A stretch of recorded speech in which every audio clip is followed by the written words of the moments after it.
eu faço parte daqueles que se esfriam. Diante das tribulações, diante das lutas, eu faço parte daqueles que vão se esfriar.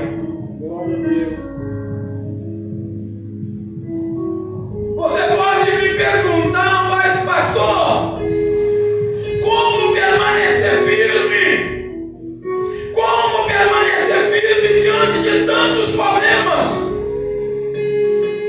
Como permanecer firme diante de tantas lutas, diante de tantas dificuldades? Eu acho que eu tenho um pouquinho de autoridade para falar desse assunto. Glória a Deus. Porque estou há basicamente quase 20 anos, irmãos, sem olhar para trás e não desejo fazer isso. Então, debaixo dessa autoridade que eu digo para você, os anos vêm, a luta chega, o problema chega, a dificuldade chega, mas quem determina se você olha para trás, para, rejeita e volta e desiste, é você. É você que decide isso.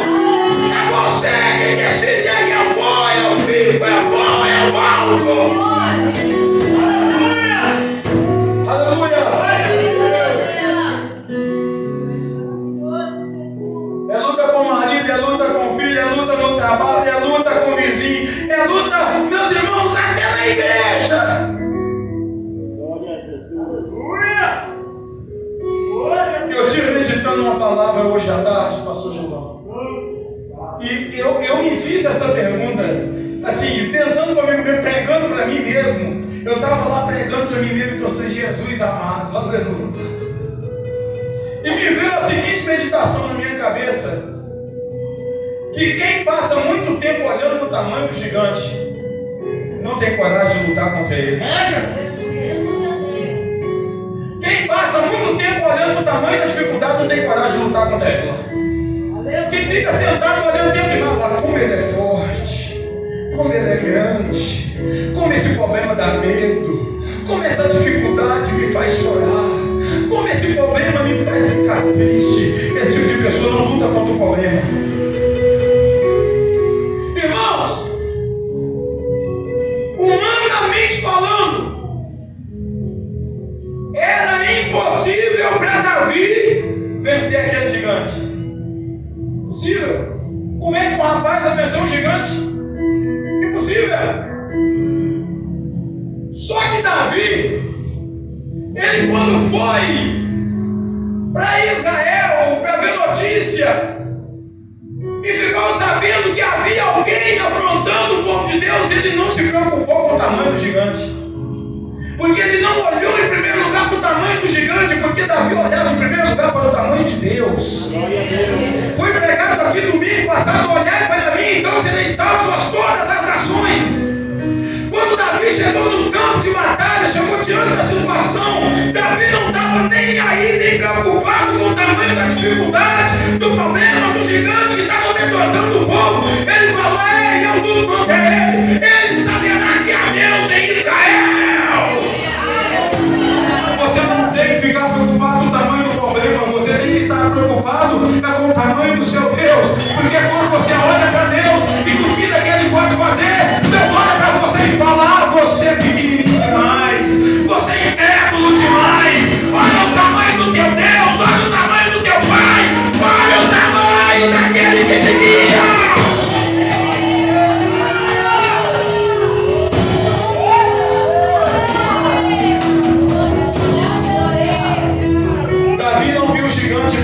Ele via Deus em primeiro lugar. Quem que você tem visto em primeiro lugar na sua vida? Glória a Deus. Quem é que você tem visto? Aí eu estou vendo a enfermidade. Aí eu estou vendo as minhas dificuldades dentro da minha casa. Eu estou vendo a minha luta naquele trabalho. Meu Deus do céu. Eu estou vendo, mas é as dívidas que estão apertando. Para de olhar para essas coisas, começa a olhar para Jesus. Começa a olhar para Jesus. Fixa seu olho em Jesus. Aleluia, porque em Jesus a saída, em Jesus a solução, em Jesus a vitória, em Jesus o gigante cai, em Jesus você sai vitorioso, em Jesus você não sai derrotado, não.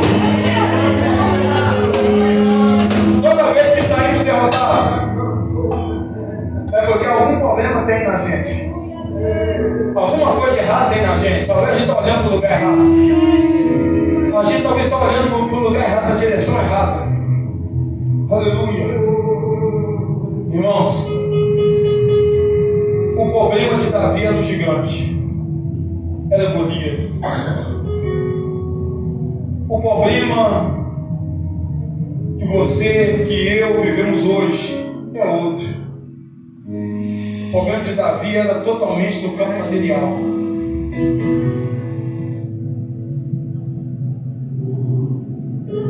Eu quero que você entenda que a origem do seu problema, muitas vezes passamos anos tratando de sintomas. Mas Deus, nesta noite, Ele quer que você trate da raiz do problema. Ele quer que você mate o mal pela raiz. Outro dia eu estava conversando com o irmão que me testemunhou a vida dele e disse: rapaz, eu vivi a vida toda. Eu vivi tanto tempo correndo atrás de coisas, correndo atrás de coisas materiais. Se eu tivesse focado em Jesus, a minha situação seria outra. E eu olhei e concordei. Porque muitas vezes corremos atrás da solução para o nosso casamento, corremos atrás da solução para os nossos filhos, tentamos mudar nossos filhos, tentamos mudar nossas esposas, achamos que o nosso problema é nosso trabalho, achamos que o nosso problema é a pessoa que está do nosso lado, quando na verdade esse não é o seu verdadeiro problema, esse não é seu verdadeiro dilema. O verdadeiro problema é outro, e a Bíblia fala que o verdadeiro problema tem nome. O apóstolo Paulo fala: olha, não temos que lutar contra carne e sangue. Já descartou a luta material, a luta física. Já descartou. Se você acha que vai vencer os seus problemas com a força do seu braço, você vai perder. Na verdade, você não vai perder, você já perdeu.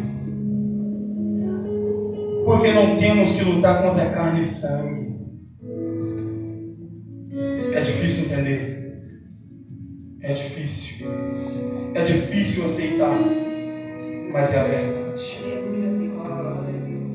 O apóstolo Paulo fala assim: mas temos que lutar sim contra os principados e potestades, contra os príncipes das trevas deste século, contra as hostes espirituais da maldade nos lugares celestiais. O inimigo é Satanás, irmãos. O inimigo é o diabo. Talvez você está pensando assim: eu vou vencer, eu vou vencer. Ei, você só vence se você lutar contra o inimigo da nossa alma. Quem deseja o seu mal é o diabo. Quem deseja o mal do seu diabo. Quem deseja o mal da sua vida é o inimigo, é o diabo. Não é a pessoa que está na sua casa, não é a pessoa que está no seu trabalho, não é o seu vizinho. Quando você perde tempo lutando com o braço da carne, você não vai conseguir ver o céu, porque o problema é espiritual. Batalhas espirituais se vence com o joelho no chão, jejum e oração. Quer vencer batalha espiritual? Comece a falar com Deus, comece a consagrar, comece a buscar Deus, comece a se aproximar do Senhor. Pedro, ele falou na primeira carta dele, capítulo 5, versículo 8: sede sóbrios e vigiai, porque o diabo, vosso adversário, ele anda em derredor, bramando como um leão, buscando a quem possa pegar. Consegue entender isso? Consegue? Irmãos, é muito simples, mas parece que tem vezes que a gente esquece. Você está andando e o diabo está à sua volta, ao seu derredor, só observando sua vida. Você está conversando e ele está olhando você conversar. Você chega em chega em casa, Ele está observando. Você senta na mesa para almoçar e Ele está te examinando. Você sabe para quê?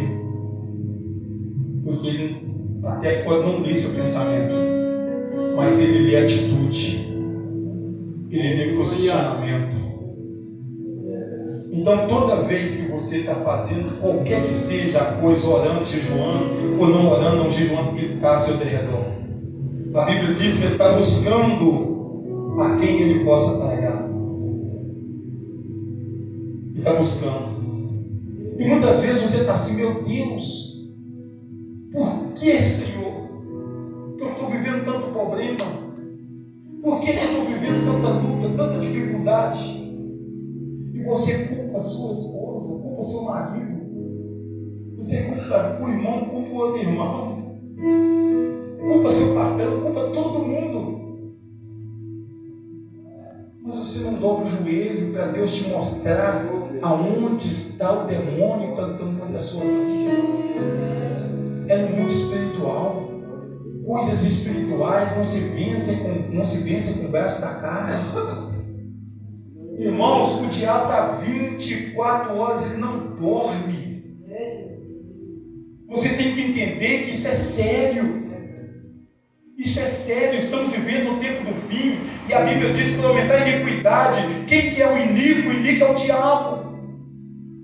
Ele aumentou o seu trabalhar, aumentou o seu nível de influência na vida das pessoas, e as pessoas não estão percebendo que devagar estão se afastando de Deus e deixando o inimigo derrubá-los da fé. A palavra de Deus fala em Apocalipse capítulo 12. A palavra de Deus chama o diabo de acusador. Você sabe o que é um acusador? Diabo, eu gosto demais de você, faça um pouco, diabo.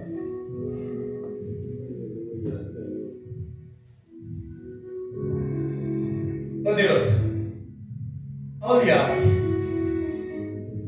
É por esse daqui que você morreu. Aqui, a vida que ele leva. Eu quero tocar nele.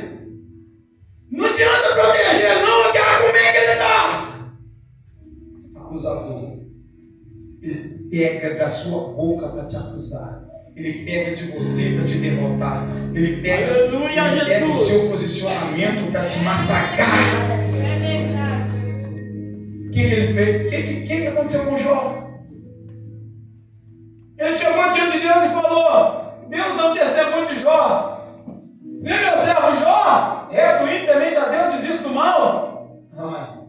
Como é que um camarada abençoado daquele jeito não vai ser fiel? Permita que eu toque nele e verá se ele não blasfema do Senhor na sua face. Porque o diabo acredita que você é fiel a Deus por causa de posição. Ele acredita que você é fiel a Deus por causa da saúde. Ele acredita que você é fiel a Deus por causa da sua família abençoada.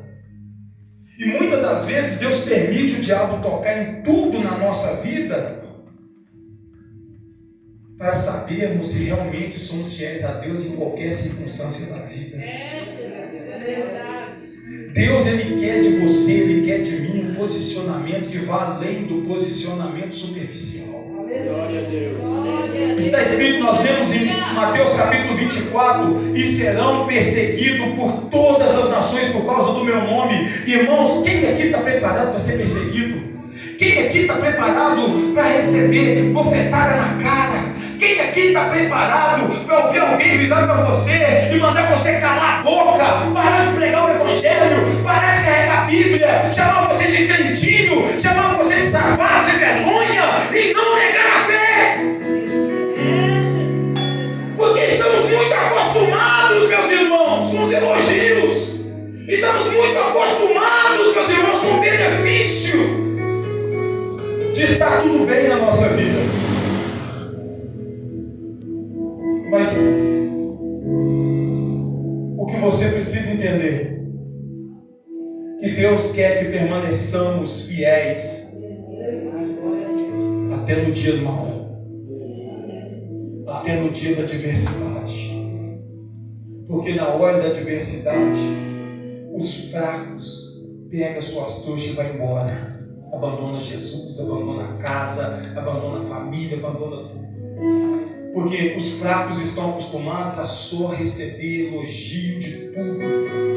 Mas Deus está olhando para você, está falando com você nesta noite. Quem é você? Quem é você?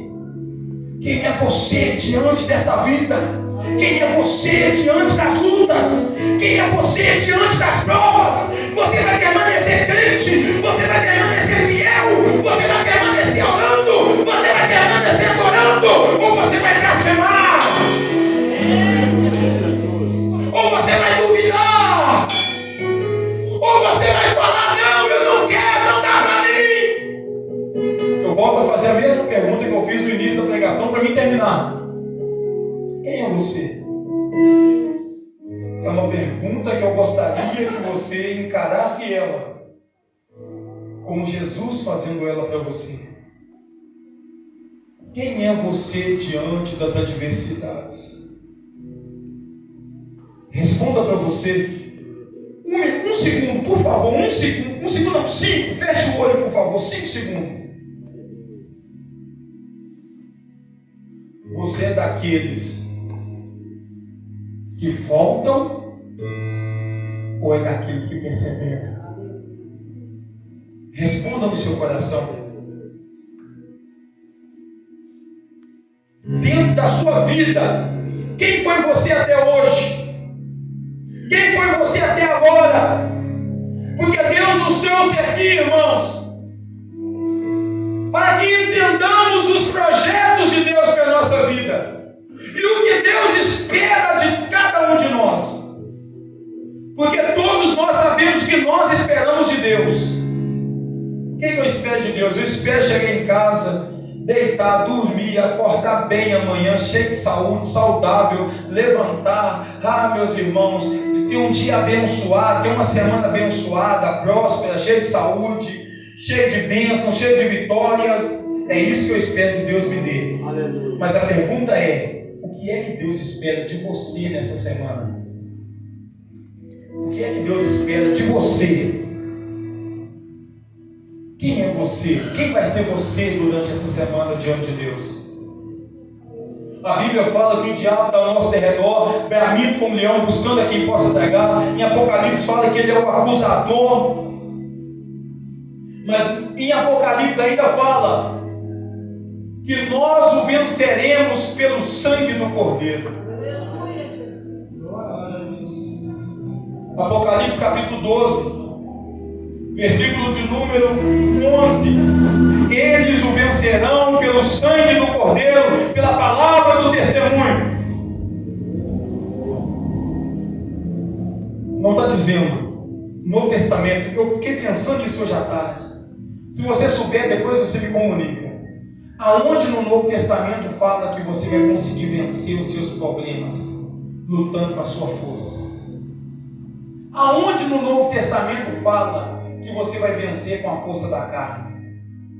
Aonde no Novo Testamento fala que você tem que vencer o seu irmão? Aonde no Novo Testamento fala que a mulher tem que vencer o marido? Aonde no Novo Testamento fala que eu tenho que vencer o Maurício? Aonde no Novo Testamento que fala que nós temos que vencer alguma coisa ou alguém dessa terra? Em parte nenhuma do Novo Testamento fala isso. Mas fala assim que nós temos que lutar contra o diabo. O inimigo é outro. O inimigo é outro. O meu inimigo não é material, ele é espiritual. Eu penso ele com o dedo do céu.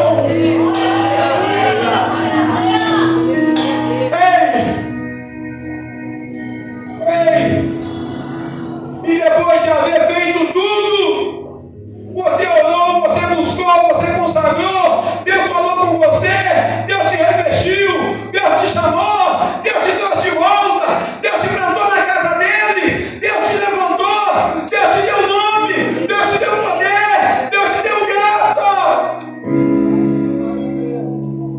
Depois de haver feito tudo, recebido tudo, você sabe o que Deus está mandando você fazer? Sabe não? Sabe. Fica firme. Fica firme. Deus não quer Carlos Henrique firme hoje, Ele quer Carlos Henrique firme a vida inteira. Glória a Deus. Ele não quer Carlos Henrique bem agora, Ele me quer bem a semana inteira. Ele não me quer, aleluia, vencendo gigantes e demônios espirituais hoje e perdendo amanhã. Ele quer que eu esteja na mesma posição amanhã, porque quem vai pelejar por mim é Ele. Se coloca de pé.